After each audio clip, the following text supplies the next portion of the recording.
Hello everybody, I am back with another great video for you, all of you out there who love to watch YouTube. And today's video is going to be another awareness video, but a rather serious awareness video. But before we start this video, as usual, it's time to make some shout outs. And those shout outs go to Resort TV1, Our Theme Life, Magical News Live, Weight Loss Adventure, and Elvis Showtime. Elvis Showtime and Weight Loss Adventure. Please go check out those channels. I'm putting all the channel links in the description above. So please check out all the channels I mentioned. Weight Loss Adventure and Elvis Showtime is my boyfriend's channel. His name is Michael, and he recommended this video idea to me, and I love this idea, so I'm doing this video idea. I love him, so make sure you check out his channel too, because he's trying to make a difference too. I'm going to be telling you about lockdown drills, what we do in our school, and basically, how we react. How do we react?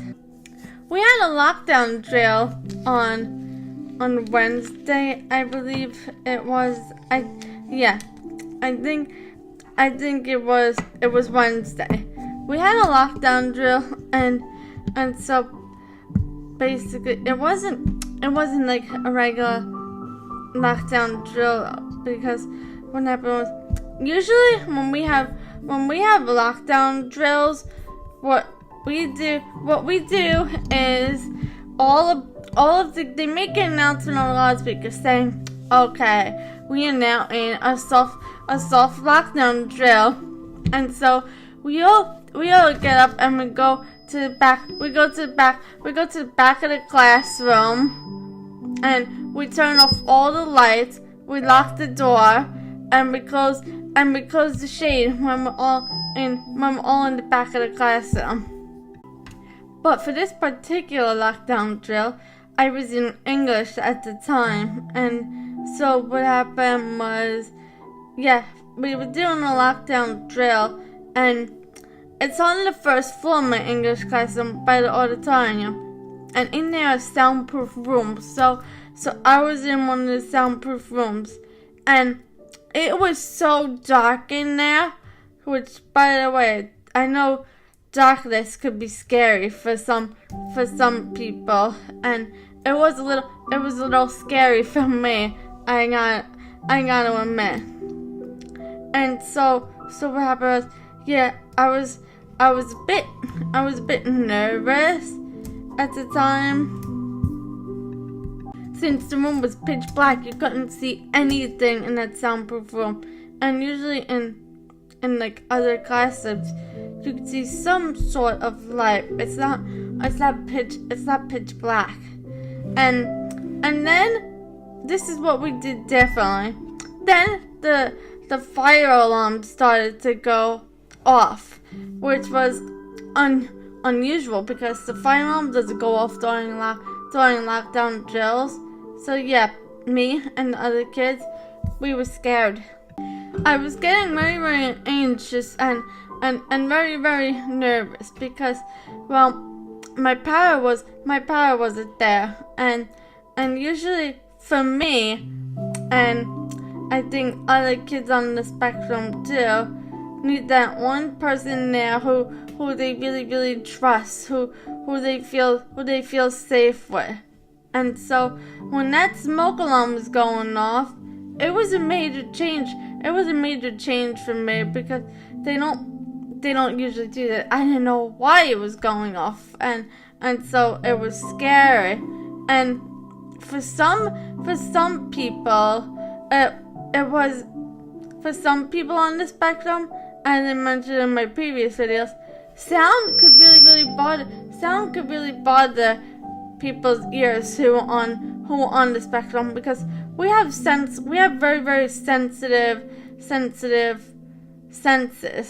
And so yeah, the fire alarm sound was pretty scary, I can imagine, for some kids in my school. You know, when the fire alarm goes off, what the drill is to get up and leave the classroom. So that's why it was scary, because we didn't know if this was a drill, if it was a real fire in the building, because this never happened before. So that's why I was freaking out. I was really nervous, but luckily the teacher was there to tell and after the drill was over, they said thank you to everybody for not getting up and leaving. Because if you leave, that's a very dangerous hazard during a lockdown drill. You don't do that unless instructed to do so. And the kids were making me a bit nervous too, because they were all talking, and basically we're all supposed to be quiet. Now, me and the kids who are on the spectrum are very for rules. If somebody's not following a rule in class, we'll tell them, hey, you can't do that, you have to do this. Like, for example, I was like, you have to be quiet, because that's what we were trained to do. That's the right thing to do. And it could be frustrating for other kids who are not on the spectrum, because they don't understand why we're always so straightforward with the rules at our age. So yeah, the kids were like, it's okay, Sabrina, it's okay, because like I was literally getting nervous, because like I mentioned, it was a change. I didn't understand why the fire alarm was going off during the situation. So yeah, I started petting the kids and asking them for hugs who were in the room with me, because like I mentioned in my previous video, petting people is, we actually like to feel the texture of things, because it calms us down who are on the spectrum, and hugs really calm us down too. But the kids were just like, they didn't understand why I was hugging them or why I was petting them, so they thought it was a bit unusual. So yeah, I hope this video gives you a better understanding of why we hug people and why we pet people. It's because it calms kids down who are on the spectrum, and that includes me too. And we all have our different methods. Well, I hope this video gives you a better idea of why we hug people and why we pet people, because it's a way of calming us down. And we all have our different methods of calming methods, but for kids who are on the spectrum, it's very common to pet and to hug. And also, I hope this video gave you a better understanding of what a lockdown drill could be like for kids who are on the spectrum. Thank you so much for watching this video. If you enjoyed this video, please give this video a thumbs up, and don't forget to subscribe. Bye until next time, everybody.